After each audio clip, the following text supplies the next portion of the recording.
ഇന്ന് 2024-25 വർഷത്തെ CAG report വന്നിട്ടുണ്ട്. കംട്രോളർ ആൻഡ് ഓഡിറ്റർ ജനറലിന്റെ റിപ്പോർട്ട് സംസ്ഥാനത്തിൻ്റെ ധനസ്ഥിതി സംബന്ധിച്ച് വളരെ ഗുരുതരമായ അവസ്ഥയിലാണ്. പക്ഷേ അതിനകത്ത് നമ്മളെ ഞെട്ടിക്കുന്ന ഒരു കാര്യം അതിനകത്ത് പ്രത്യേകം പറയുന്നുണ്ട്. ഈ ദുരിതാശ്വാസ നിധി ഉണ്ടല്ലോ മുഖ്യമന്ത്രിയുടെ, അതിനകത്ത് വരെ കൈയിട്ട് വാരിയിരിക്കുക. ഇത് പണ്ടേ ഉള്ളൊരു കഥയാണല്ലോ. എല്ലാ തവണയും CAG റിപ്പോർട്ട് വരുമ്പോൾ ദുരിതാശ്വാസ നിധി കൈയിട്ട് വാരിയാണ്. കാരണം ഇവർക്ക് എന്ത് ഉടായ്പ കാണിക്കണമെങ്കിലും ദുരിതാശ്വാസ നിധി നിന്നാണ് കൈയിട്ട് വാരുന്നത്. ഇനി നേതാക്കന്മാർ മരിച്ചു കഴിഞ്ഞാൽ അവരെ മക്കൾക്ക് സഹായം കൊടുക്കുന്നത് പോലെ ദുരിതാശ്വാസ നിധി കൈയിട്ട് വാരും. ഇവരിനി വാരാൻ എങ്ങും സ്ഥലമില്ല, എല്ലായിടത്തും ഒന്നും കൈയിട്ട് വാരി എവിടെ നിന്നൊക്കെ തൂത്ത് പറക്കിക്കൊണ്ട് പോകാം. നമ്മൾ ഈ എന്താ പറയുക, വടിച്ചു നക്കുക എന്നൊരു പ്രയോഗമുണ്ട്. അതായത് ഈ പഴങ്കഞ്ഞിക്കലം ഒക്കെ വടിച്ചു നക്കുക എന്ന് പറഞ്ഞാൽ ഇത് വടിച്ചു നക്കി വെച്ചാണ് ഇത് പോയിരിക്കുന്നത്. വല്ലാത്ത ഒരു അവസ്ഥയാണ്. ഇത് 2024-25 കാലഘട്ടത്തിലെ കാര്യമാണ്. അതായത് 25-26 വരുന്നതേ ഉള്ളൂ. 24-25 സാമ്പത്തിക വർഷത്തെയാണ് വളരെ ഗുരുതരമായ ഒരു അവസ്ഥ. ഇതിനകത്ത് വരെ കൈവച്ചു. എന്താണെന്ന് നമ്മൾ ആലോചിച്ചത്, ഈ നാട്ടിൽ ഒരു ദുരിതം നടന്നാൽ അതിന് സഹായം നൽകാൻ വെച്ചിരിക്കുന്ന ഫണ്ടെടുത്ത് ഇവർ പൂട്ടടിക്കുകയും ഇവരെ ഈ സുഖജീവിതം നയിക്കുകയും ചെയ്യുമെന്ന് പറയുമ്പോഴേ നമുക്ക് സങ്കല്പിക്കാൻ പോലും കഴിയില്ല. ഇവർ മനുഷ്യരാണെന്നാണ് ചോദിക്കേണ്ടത്. അതായത് എനിക്കൊന്ന് കേന്ദ്രം ഞെരുക്കുന്നുണ്ടായിരുന്നല്ലോ. ഈ ഇവർ ചോദിക്കുന്ന പൈസ ഇവർ കടം കൊടുക്കുന്നില്ലല്ലോ. അങ്ങനെ വരുന്നുണ്ടേ കടമില്ലാതെ വരുന്നതുകൊണ്ടുള്ള ഒരു പ്രശ്നം.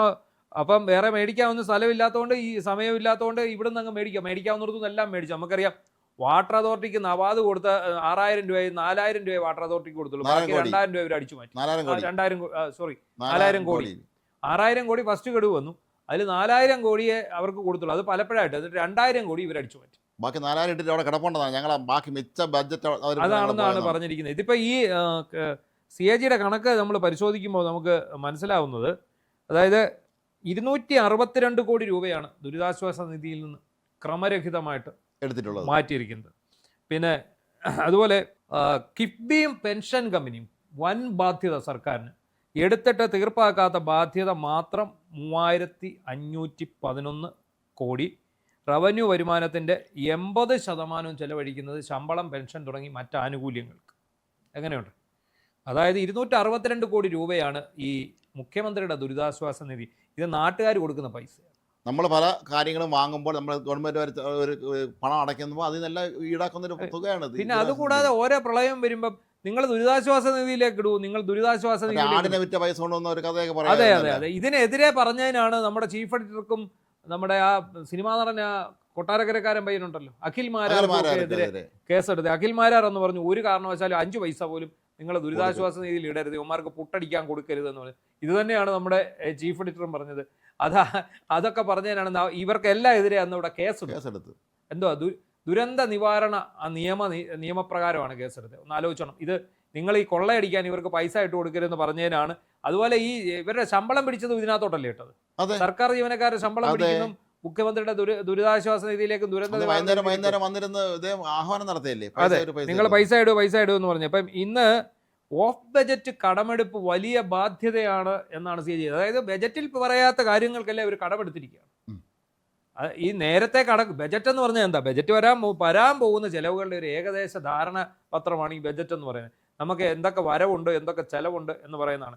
അപ്പോൾ എന്താണ് അതിലെ നിർദ്ദേശങ്ങളും അതിനകത്തെ ഒരു കണക്കൂട്ടലും ഇതിനകത്ത് നിന്ന് നിൽക്കാതെ എടുക്കുകയാണ്. അതാണ് ഈ ഓഫ് ബജറ്റ് കടമെടുപ്പ് വലിയ ബാധ്യതയാണ്.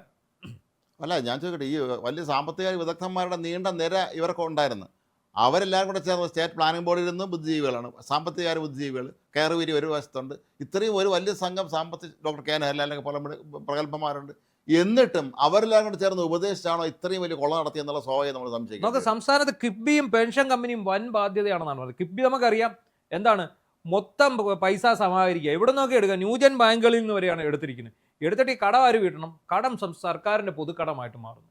ഇവർക്ക് പൈസ മേടിച്ച് അതിനകത്തോട്ട് ഇടുന്നു, അവിടെ ഇവർ പുട്ടടിക്കുന്നു എന്ന് പറഞ്ഞാൽ കിഫ്ബി വേറൊന്നും ചെയ്യുന്നില്ലെന്നല്ല അതിനർത്ഥം. ഇതിനകത്ത് ഒരാവശ്യമില്ലാത്ത 10-400 ജീവനക്കാർ, ഇവർക്ക് വേണ്ടപ്പെട്ട ആൾക്കാർ, എല്ലാവർക്കും 1 ലക്ഷത്തിന് മുകളിൽ ശമ്പളം, ഇവർക്ക് വേണ്ടപ്പെട്ടവർക്കെല്ലാം, അല്ലാത്തവർക്കെല്ലാം വാരിക്കോരി ശമ്പളം, ഇതെല്ലാം കൊടുത്ത ശേഷം ഇന്നിപ്പോൾ നമ്മളൊരു സ്റ്റോറി കൊടുത്തിട്ടുണ്ട്. കെ ഡിസ്ക് എന്ന് പറയുന്ന ഒരു പദ്ധതി, അത് ഈ പറഞ്ഞ കിഫ്ബിയുടെ കൂട്ടത്തിലുള്ളതാ. എല്ലാം കെ ആണ്. ഈ കെ എന്ന് പറഞ്ഞാൽ ഉടായ്പ എന്നുള്ളതിന്റെ ഒരു ഉദാഹരണമായി മാറി കഴിഞ്ഞത്. കേരളത്തിലെ എല്ലാ സർക്കാരിന്റെ കെ എന്ന് പറഞ്ഞാൽ തട്ടിപ്പാണ്. അതായത് 2.5 കോടി രൂപയാണ് ഈ കെ ഡിസ്കിന്റെ പ്രതിമാസ ചെലവ് എന്ന് പറഞ്ഞാൽ.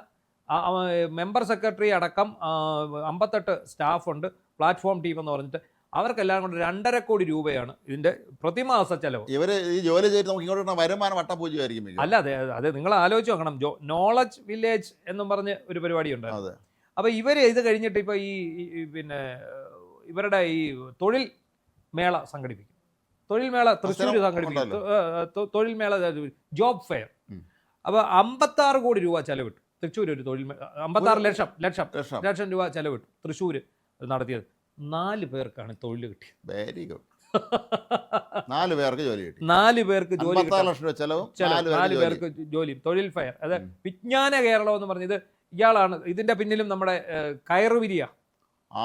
അപ്പൊ ഇത് ജോലി കിട്ടിയ ആർക്കും ആദ്യം അന്വേഷിക്കണം. അതെ, കയറുവിരിയുടെ ഐഡിയ ആണ് വിജ്ഞാന കേരളം ഉണ്ടല്ലോ. അതെ, വിജ്ഞാന കേരളത്തിന്റെ ഭാഗമായിട്ട് ചുമതലക്കാരല്ലേ മാസം വലിയ ശമ്പളത്തിന് അദ്ദേഹത്തെ നിയമിച്ചിട്ടുണ്ട്. P V Unnikrishnan, doctor P Unnikrishnan.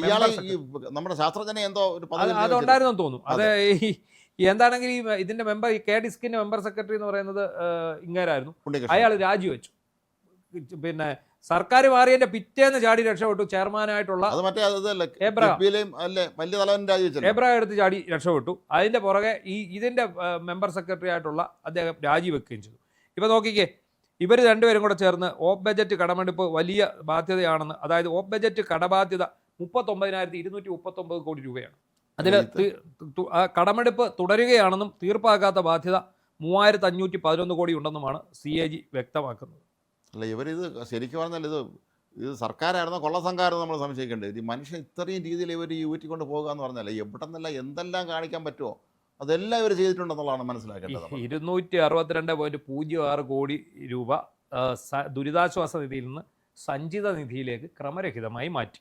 അല്ല, അന്ന് പറഞ്ഞില്ലേ നമ്മള് നേതാക്കന്മാർ മരിച്ചപ്പോൾ അവരുടെ വീട്ടുകാർക്ക് സഹായം കൊടുത്തു പൈസ എടുത്തില്ല. അതെ, അതുപോലെ റവന്യൂ കമ്മിയും ധനകമ്മിയും കുറച്ച് കാണിക്കാനാണ് എന്ത് ചെയ്തതെന്നറിയാമോ? ദുരിതാശ്വാസ നിധിയിലെ പണം വക മാറ്റിയത്.